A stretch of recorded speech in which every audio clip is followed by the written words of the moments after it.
Have you ever heard that little voice inside your head? The one that says, you can do it. Or sometimes, oh man, you're gonna mess up. That's called self-talk. And it can either be our best friend or our worst enemy. A lesson I learned the hard way during my very first tennis tournament.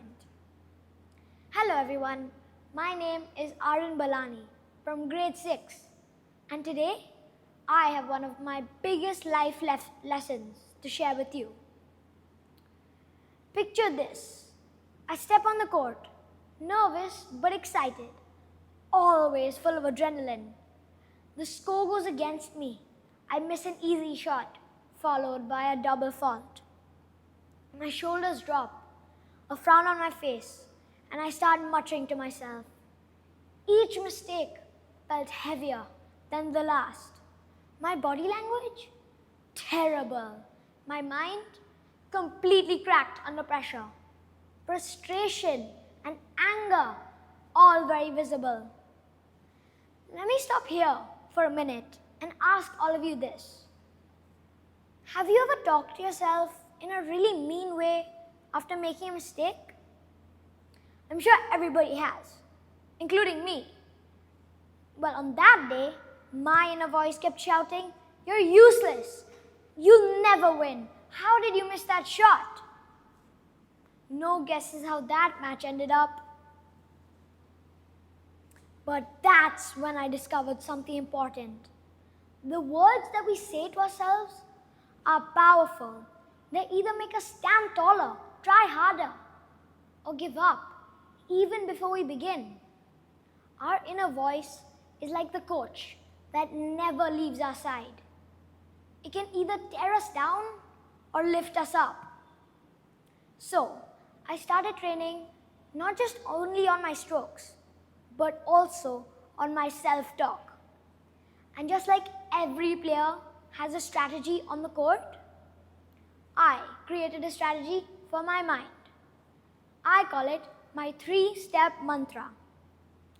First, when that little voice speaks, saying, "You're useless," don't just ignore it, catch it, notice it, and then change it.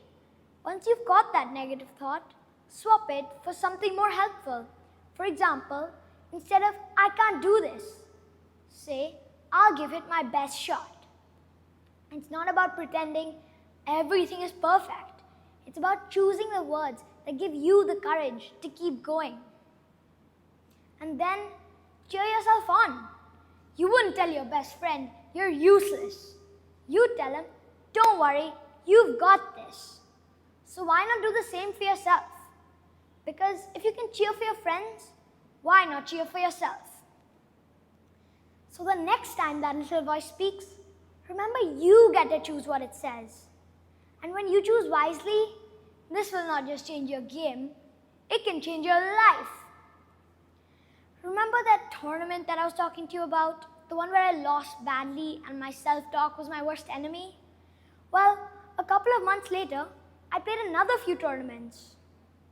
Same nerves, same pressure. But this time, my inner voice was different. Instead of "You're useless," it said, "Breathe, Arun, you've got this." And that day, I played freely, and I enjoyed the game. And in the end, I held up these trophies. But the truth is, these trophies are not just about winning a tournament. For me, it's the bigger victory.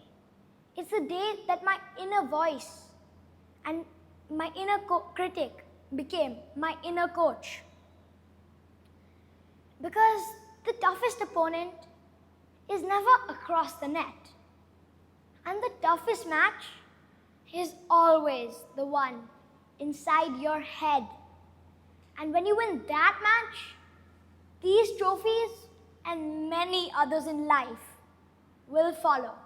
Thank you.